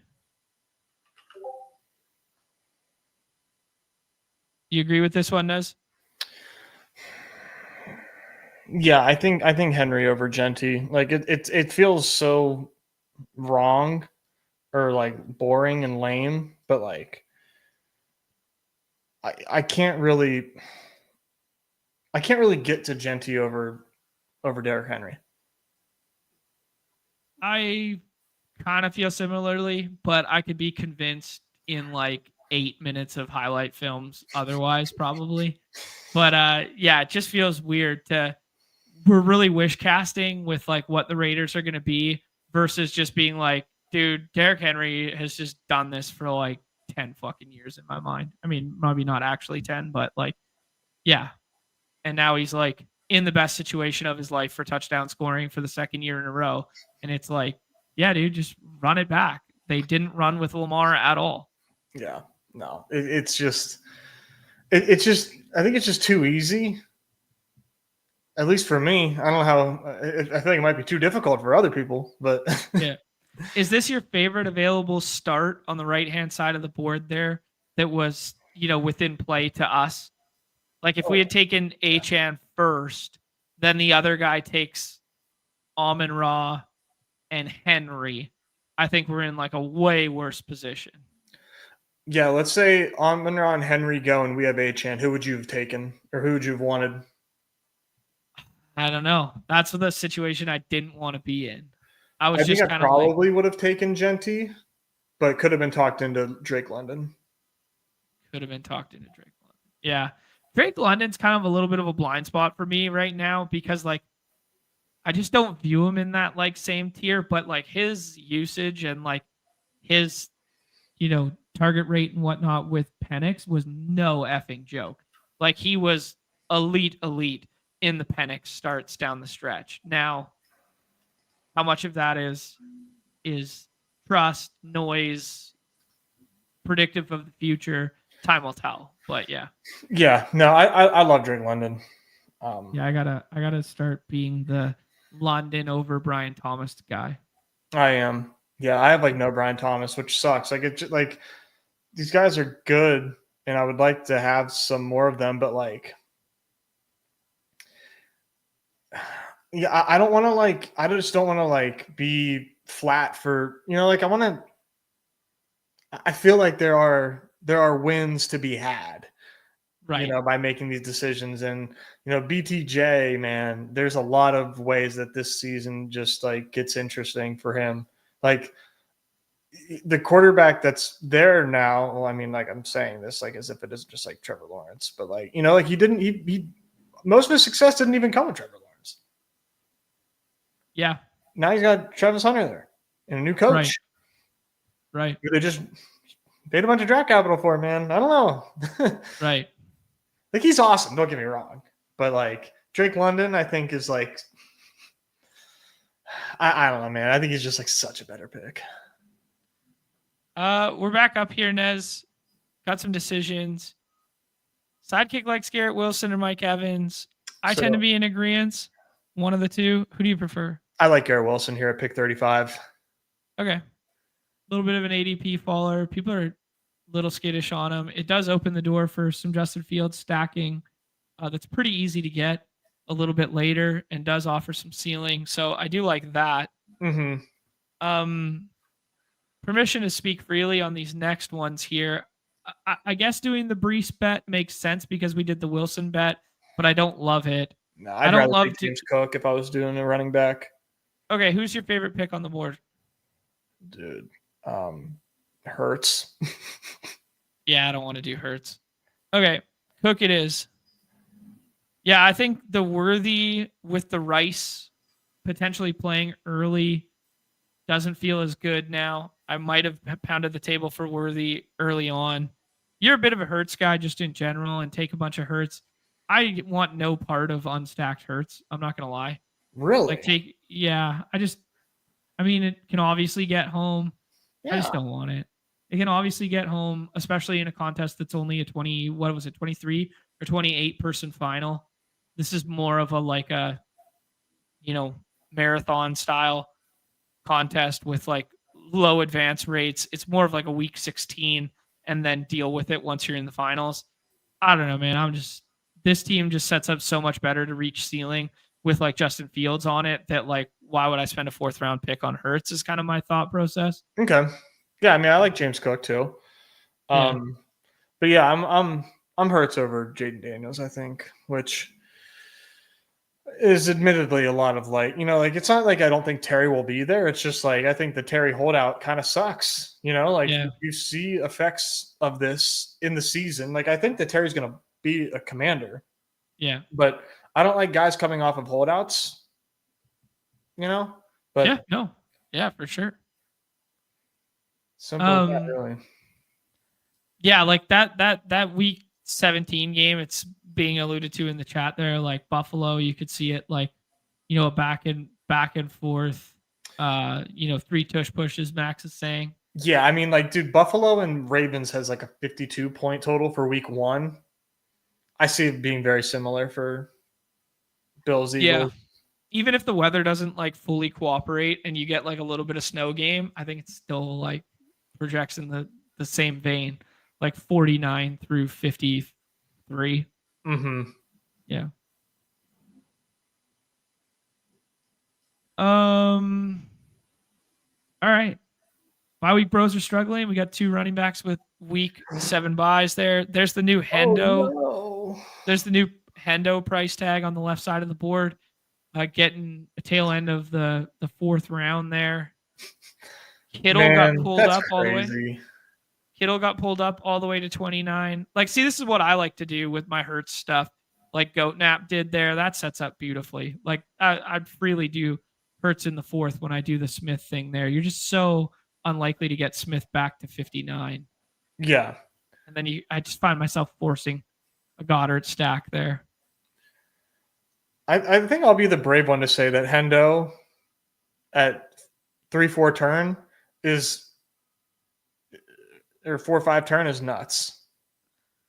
Like, I think we're getting pretty close to like getting over our skis on that. Yeah. He's definitely intriguing and he's definitely fun. He's definitely good. Yeah. Chuba goes there. We could fuck around, find out with Travis Hunter. Ridley feels the safest. What do you like? Ridley or Hunter here. All right, let's do Ridley and see what happens. Stay away from another week 8 bye there. Does feel the safer of the two. What is going on here? Nothing's really cooperating tonight. Pollard gets pulled up there.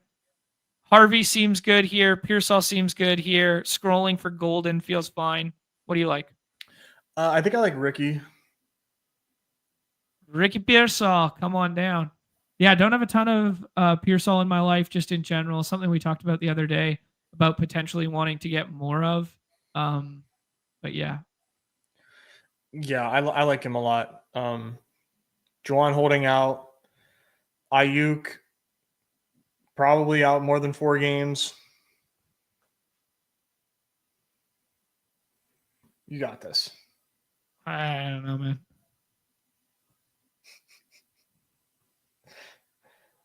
It's the ultimate challenge. Restart it. reset it, logged in and out again. This is why we tune in. Watch Jon fight tech. All right. Do the connection.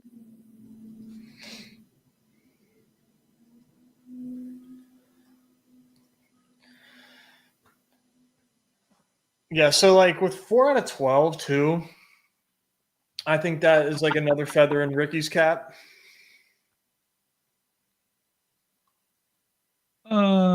Maybe, yeah. It's not a me thing. Apparently. All right. Sounds good. Fantasy Dog. There we go. Just subbed. Be like Fantasy Dog. Hit the like, subscribe, notification, all that fun stuff.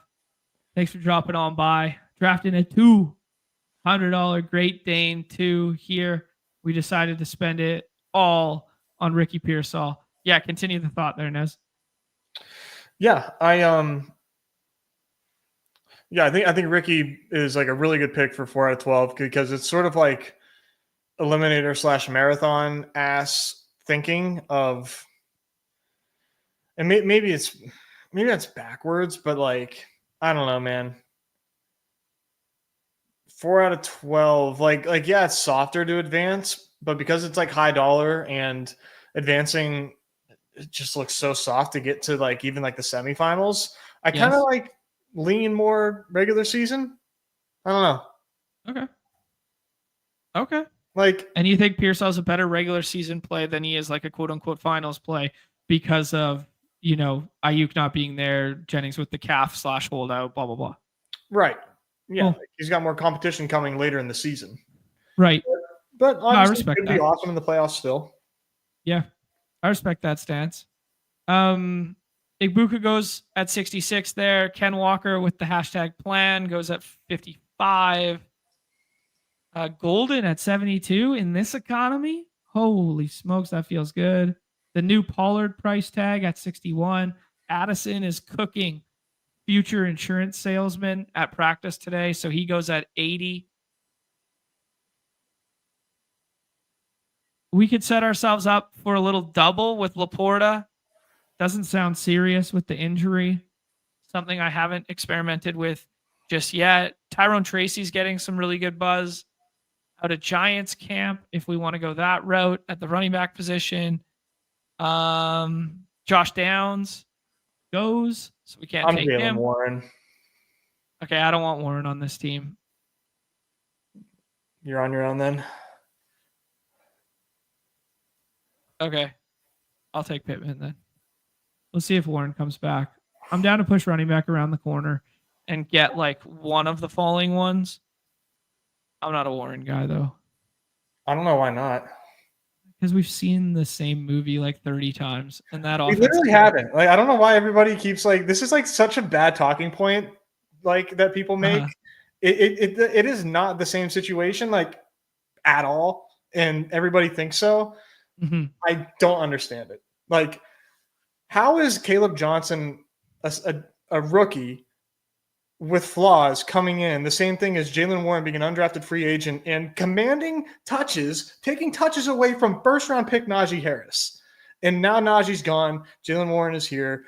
Brand new offense. He's like the most long-standing position player on the team. And like everyone's saying like, he's been there for so long and he's never gotten the lead role because Najee fucking Harris was there and was a 1,000-yard rusher every season. Like, it's not the same at all. It's not. Yeah, no, I agree with that thesis. When you articulate it that way, it does make a lot of sense. My counter is they're just going to play slow as fuck, and I don't really care to have any piece of the offense.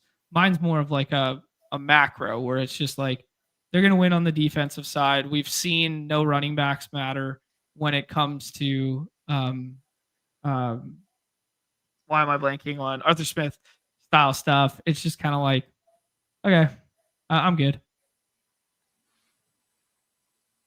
I mean, he's going to probably lead the team in running back snaps more often than not this season. Yeah, I could see that. I could see that for sure.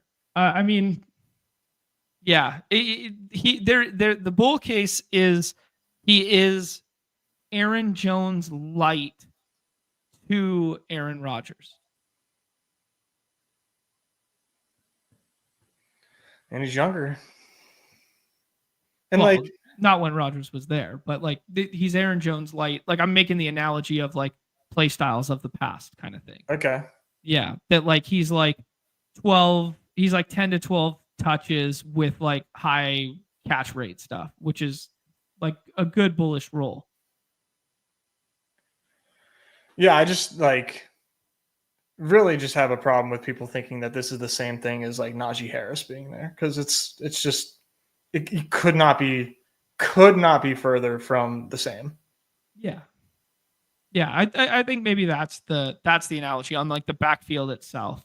Mine's more like this in the chat here, where it's like Artie Smith neutered like Bijan as well.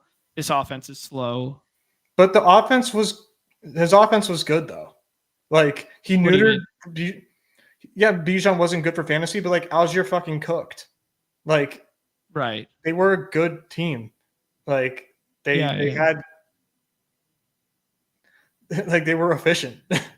I mean, say what you will about Arthur Smith. Like, yeah, it was annoying for our Bijan bags, but like Algier was clearly a dude. Right. Yeah. Like Algier's like clearly played himself into a role. I think I know what this pick's gonna be. Fingers crossed. If we get hashtag sniped, then we'll have a little consideration to make. Fuck me. So Fields goes there, and we gotta pivot to a backup plan here, Nez. I think we probably do Goff to start. What do you think? I think I'd rather do Dak and figure it out. Like do like Dak, Goff, and then backstack. But That's I'm interesting. fine. We don't have any. Do we have any Dallas pieces? No, we don't. I just like him more. Do you like Warren? Let's do it like this. Fuck. It's okay. He's got tight end on the end. The other one was like Caleb Loveland. Would have been fun too. Wow. 3 tight ends. Do you want to do Kraft if you want a tight end? What the fuck is that? No, now I kind of want to just punt it. But yeah, I think Kraft's like fine. I think we're going to get froze out at quarterback if we don't address it though. Okay, dude. Sidekick would tell us to take Drake May. So it might be Drake back, May. By the way. I think that's what Coolers was saying. Okay. You may need to give it a refresh. Yeah, Drake May has more like backstack options than Dak does. I like Dak in a vacuum more. I know the Sidekick would have liked Drake May there. I think Shaheed's a fine pick there as well. Fields not coming back was kind of like, fuck. But like we can leave the light on for Ward on this team. Yeah, I think we definitely want Ward on this team. Yeah. I was hoping for one of Purdy or Fields to come back, preferably Fields, and it like didn't happen. I just don't love Goff. I'm like very, very much warming up to Goff. Okay. You think they can replicate what they did last year? Yeah, I think that like it's like yes, Dan Campbell, very good coach. These players individually, like their skill sets are good. Like I don't think they were scheme merchants. Like it's Jahmyr Gibbs, Jameson Williams, Amon-Ra St. Brown, Sam Laporta. These are all good players. I think they're going to be just fine. Maybe even better for fantasy now that like they kind of have to just like I just don't think that it's that big of a deal. And we have Amon-Ra, right? So like the fact that we went out and took Amon-Ra with a first round pick, like yeah, we don't have to stack him, but I think Goff just the correlation with Goff is so strong, you know, that it just like makes sense for us to take him. Yeah, I mean, if we had known we're not getting Fields back, like the thesis of the play was to get Fields back at like 107, right? Fields goes, naked. Oh, he goes with the Breece Hall, so that's entirely fine. Fields is naked is fine as well, but I was just about to say that like that's kind of like the only drafter you have to like traditionally push him past. But like, had we known this wasn't coming back, I think I'd go back in time and take Pittman out and put Laporta in and set up that double that we discussed. Bit of a dip on Laporta too. Yeah. Yeah, I think right now, man, I just don't think Laporta. Like, I wanna today at least. Like, do we get any more information on what's up with Laporta? Someone in the chat said it was not overly serious and it was like precautionary. I mean, he said he's gonna be out for a little bit. Okay. Yeah, like you said, he's gonna miss a little time. Yeah. Okay. But it's not considered serious. Okay. Yeah. Yeah, it was scary. Laporta died. Ayuk goes there. CJ goes. The new Keenan Allen price tag is in like this 120th ish range. Berg wouldn't have come back to us. Jumfrey does the Dak Berg thing. He also had Pickens there, so I like Jumfrey's start here. Yeah, we're gonna have some interesting decisions here because it is a really big like running back tier here, unless we want to like quote unquote reach. I think maybe Dalton Kincaid at tight end. I know the guy on our right has already taken all the fucking tight ends, so we could probably take Tootin or something first. Let's do Kincaid. Okay, which do you prefer at running back though? Probably Tootin. Okay. Oh yeah, because he has 3. I mean, that would just be fucking hilarious. No, it's not happening, but people don't spend $200 that way, I don't think, but you never know. I do think Kincaid is kind of like the last of a ceiling shot here and is kind of like a good consolation prize. We also have James Cook here, so that feels good. Yeah, and everybody is hurt for Buffalo except the perpetually hurt Kincaid and Keon Coleman. Yep. All right. I'm gonna give this one last try here. Okay.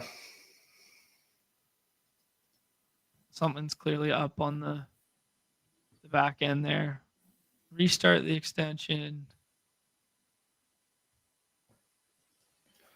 Yeah, I don't know.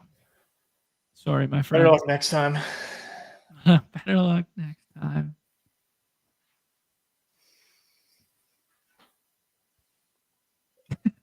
What are Nez's thoughts on Pitt's backfield? That's a good comment. Never know. Kyle Williams goes there, which takes away a stacking out for us. I do think we both kind of like mentally pencil in Hunter Henry on this team, or at least I kind of do.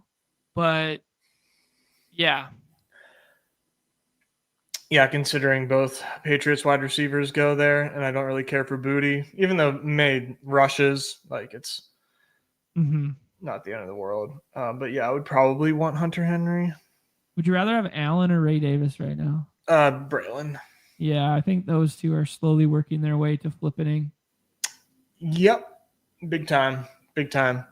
Just like you said, man, the expensive handcuffs, like just, I mean, you got to take somebody, but like, I'm okay with just like ignoring ADP. If I know that I want a running back at that pick, right? Like I'm okay with just like reaching on Braylon when Ray Davis is at the top of my queue, if I know I just am looking for that archetype, I think it's totally fine to just like flip a guy like that. Yeah. Fuck off, T-Bear. Dude, we lost Cam Ward. Wow, that sucks. To Seth Green. Seth Green? We got one last out, and I'm going to click it no matter what.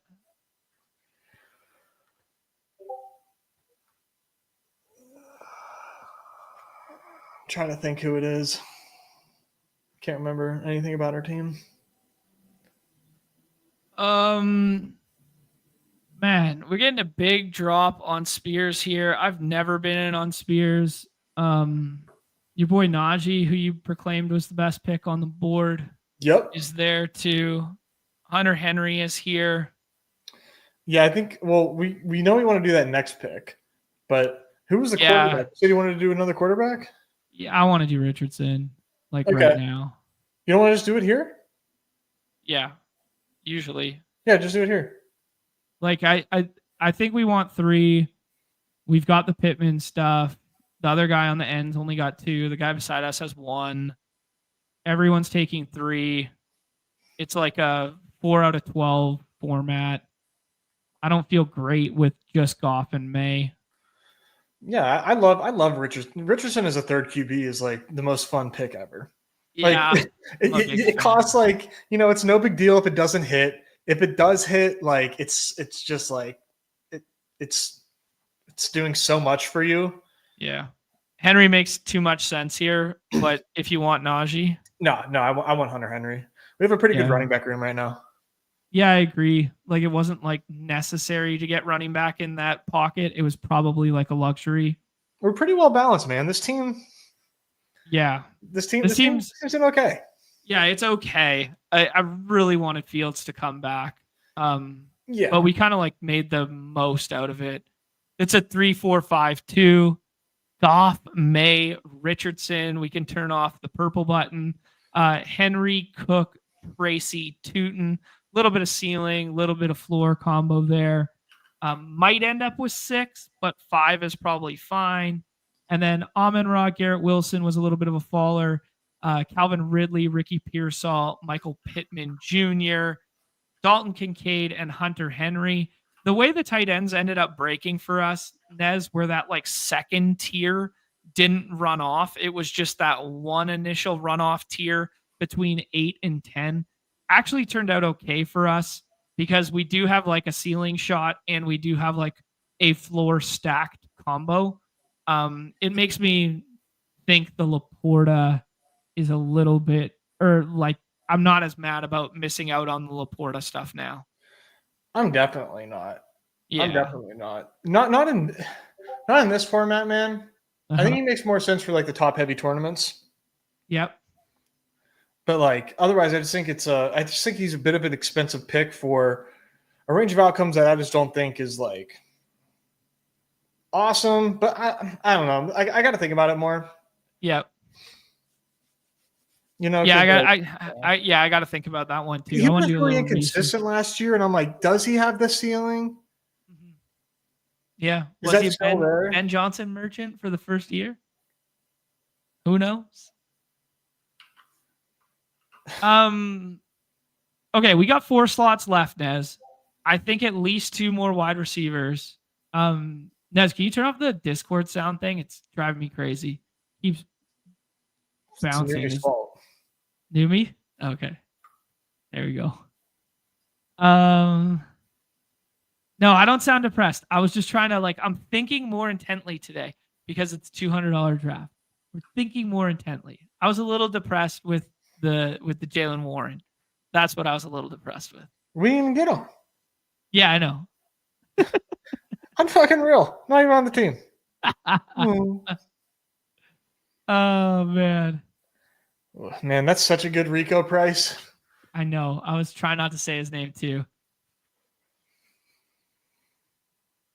Have you seen Woody Marks pass protection reps, by the way?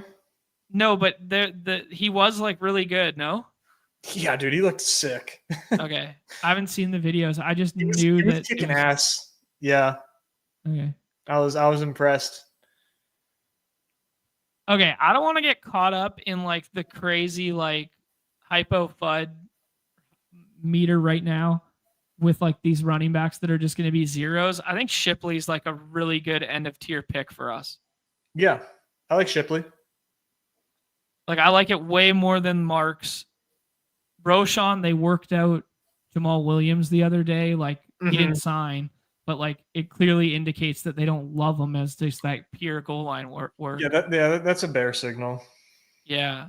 Manunga could be fun in BBM, but I don't need to take him here. No, or we don't. Not in this room. Do you want to do a tight end or do you want to do you want Diami? I think tight end's fine. I was gonna say Diami or Slayton. I think Diami. Okay. We already got the Tootin one. It's only our second buy for week 8. I think both you and I like a back end tight end that we could just tack onto this and feel cozy about. I think Likely is like a good upside tight end to add here, and maybe is a bit of a tier break. But like Gesicki's still not practicing, and they added Fant. Kate Otten, I'm low-key down on as the whole world boosts up Ibuka and these other guys. Taylor's got the groin, and we didn't get Fields. Arroyo, I still haven't drafted yet. I don't know. Maybe Likely was the pick there, but yeah. Oh man, the best tight end might make it back to us, which would be crazy. But I don't know. He's flying up the board in this back end of drafts.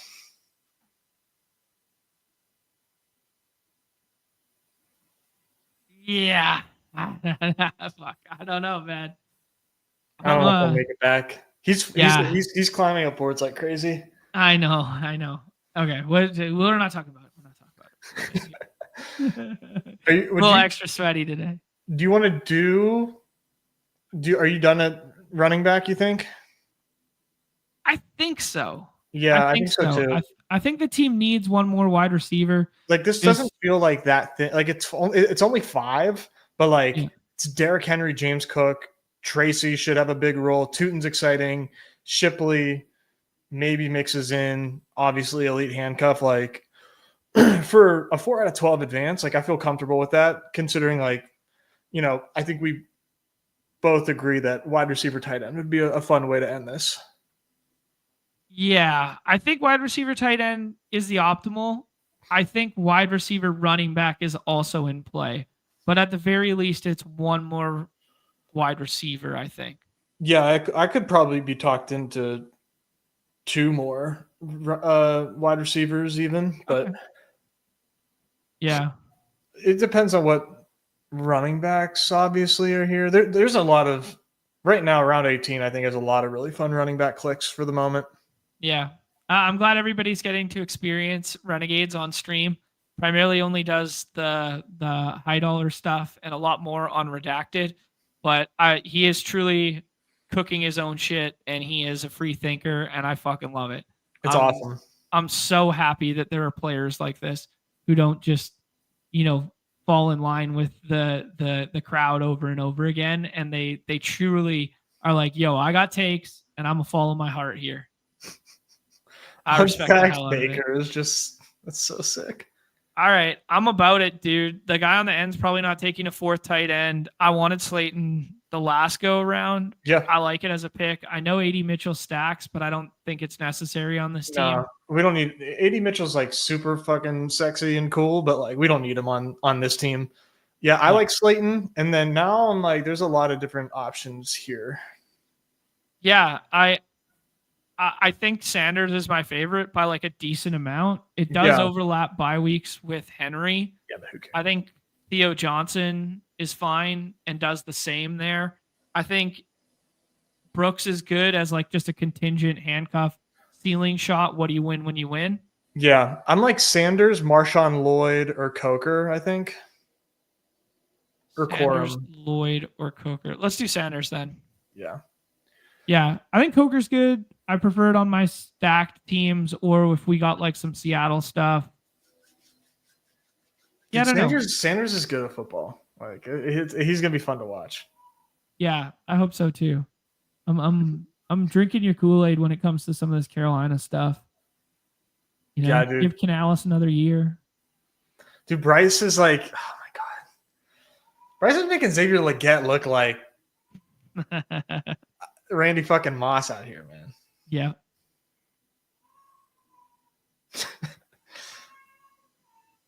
But so I mentioned, did Lloyd go? Marshawn Lloyd? Not yet. I don't think so. Yeah, you just like the juking at practice again stuff. I mean, everything about him is like the same as last year, but now he's free. Yeah, it's kind of like a similar version to the Blake Corum thesis, where it's like everything looks the same as last year, but he's now free, like as you alluded to. Like, yeah, feels similar, no? I mean, it's a better situation, perhaps, because Corum has an exciting rookie on the team too. Right. Whereas like Marshawn Lloyd is Emmanuel Wilson, who, no disrespect to Emmanuel Wilson, but, people were putting their faces and government names on takes that said Marshawn Lloyd would take over Josh Jacobs' job last year. Right. Yeah. And now he's free and practicing, making plays. I can't believe he just went undrafted, to be honest. But this is a different draft. Like tournaments, he's going pretty often now. But okay, so he's back in that back end mix kind of thing. I think there will also be like a perceived like ownership threshold with him, like especially thinking about BBM, where he was going every time before, then he was going not at all. Now he's going to go again, like kind of thing. So people trick themselves into thinking it's more of a scroll than it actually is, too. Mm-hmm. Yeah. Yeah, I'll take the sub 100, like well under 100%. Sorry. Oh yeah, for sure. Okay, let's take a look at this. Let's take a look at the board and see what maybe we could have done differently. Easy saying the haters are saying John's washed and he can't just use his own brain and fingers anymore. I love that.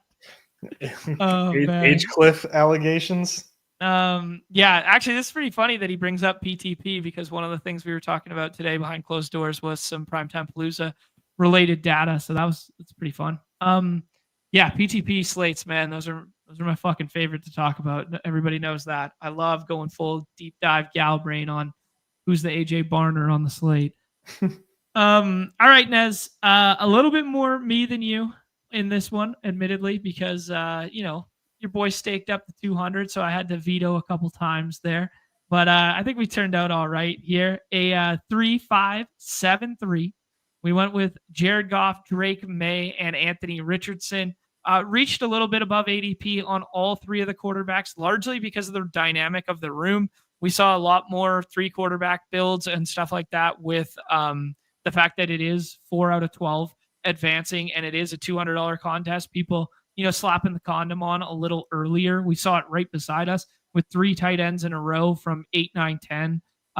So just wanting to get ahead of, not potentially taking zeros at the quarterback position there. Running back room, pretty solid here and set up by that Derrick Henry pick, passing on HN at the first there and getting Derrick Henry share from like a roster construction style there made a lot of sense. So Henry, Cook, Tracy, Tootin, and Will Shipley. Debatable whether we should have added a 6th or a last tight end there. And then Amon-Ra St. Brown, Garrett Wilson, Calvin Ridley, Ricky Pearsall, Michael Pittman Jr., De'Ami Brown, Darius Slayton, who seems to be a riser this week. And it was just a guy that Hayden got me excited about in general. Dalton Kincaid, Hunter Henry, and JT Sanders. Nez, the pressing question of our generation, does it suck or does it fuck? This is like a rare high stakes fuck fest, I think. The old high stakes fuck fest. Well, we've all been longing to join our entire life. Usually high stakes stuff, you play a little safe. You feel a little woozy, a little ugly about it. You leave it with a lot of shame. You're like, man, you just feel like you played bad. But like, I like this team. I think we accomplished. I think we played it safe. We wore raincoats and we still finished. Yeah, I do think it leans a little bit closer to the fuck side than the sucks. It's not my favorite team ever. We got a little bit of ceiling in the quarterback room with some mobility and then a steady Eddie Jared Goff alongside Amon-Ra, doubling down on our first round pick. Always feels good. It would be a lot sexier if we had got Fields to come back instead of Goff and that Fields to Wilson stack was at the front end of our team. And then you're like, oh, look at the ceiling of this quarterback room, baby. All 3 can run. All 3 are having fun. But maybe that's a disservice to Jared Goff. I do think from a structural angle, it was good of you to pump my tires on doing the HN there, because if he had gone at the right side, and we know he's potentially a little bit of a rogue drafter now, seeing that he went 3 straight tight ends or whatever in the middle rounds, if he had double tapped running back there, we would have felt really gross with like, if he had double tapped, if he had double tapped Amon-Ra plus Henry there and taken our start on the right side there, we would have felt kind of gross doing like HN, BT, HN, Genty, HN. Do we pull up London or Brown kind of thing. Yeah, I agree, man. It would not like it's not like when you look at the running backs there. Ooh, man, like we're getting like Brees Hall just doesn't feel like a good click right now. Mm-hmm. We would have had James Cook, and then we would be like, man, do we? I think you just probably forego running back again. We would have, and then I probably would have asked to pull up Pollard. Like, right. Yeah. And the guy beside us did that. Yeah. It's interesting time right now because there's a little bit of FUD around Chuba after the preseason usage. There's a little bit of FUD around Ken Walker, but Ken Walker has gone up and then back down again. A little bit of FUD with the injury stuff there, even though they say they have a plan.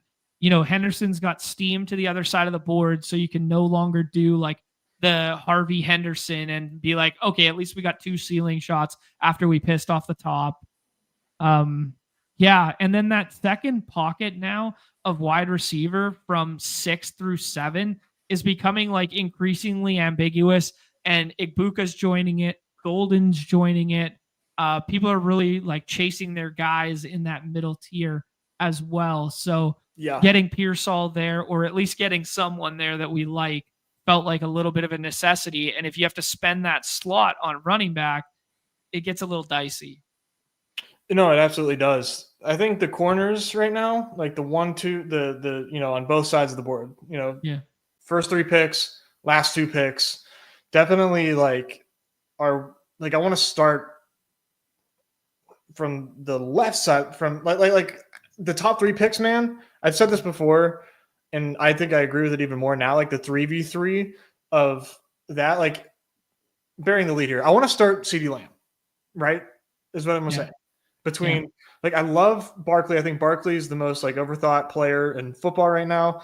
I obviously love Bijan.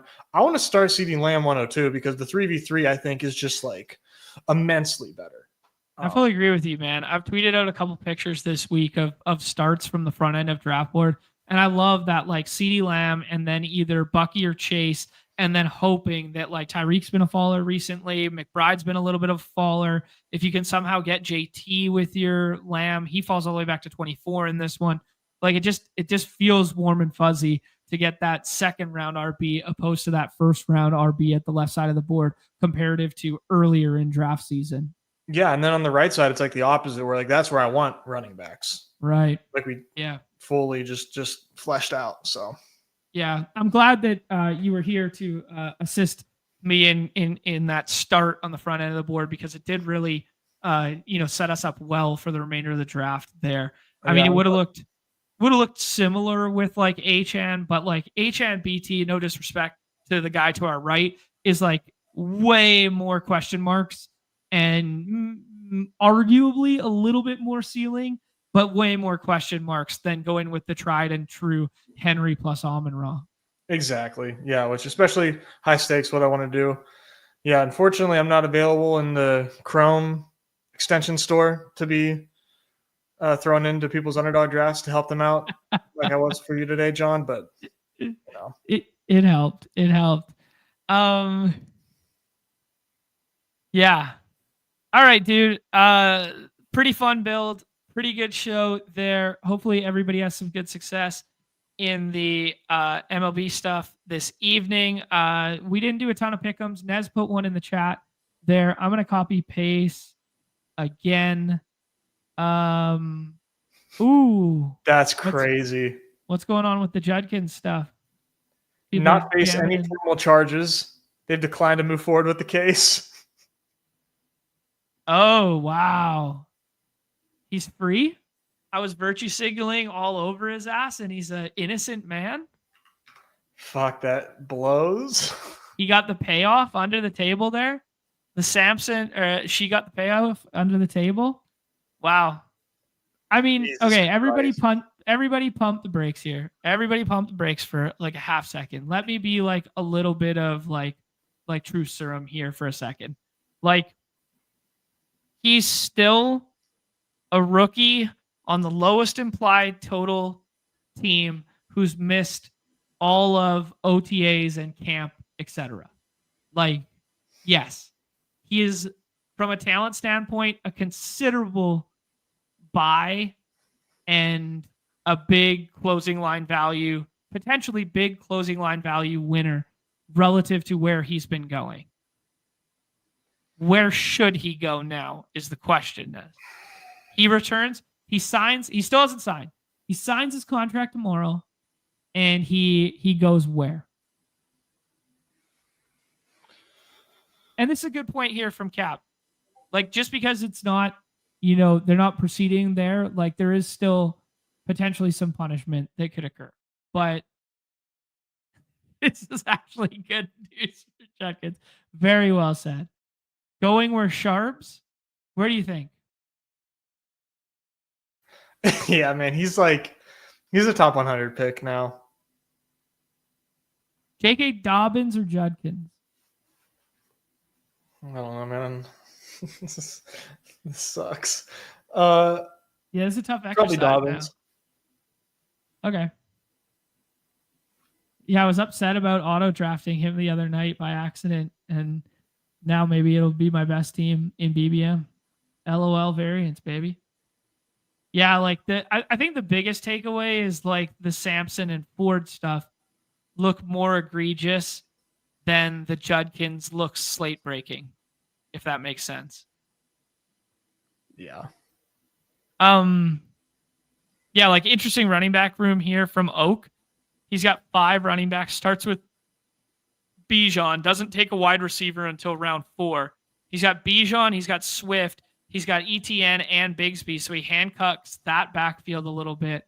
We got the other piece, and then he gets Judkins as his last running back in the 14th round. Like the ceiling of Judkins comparative to like Eckler, who goes right after, or like JCM, who goes at like 164 or something. Najee, who goes at 163. Like I think we'll all take Judkins over all of that tier now. Yeah, I think where I would take him is like, in that mix of really good handcuffs. Scatabo or Judkins?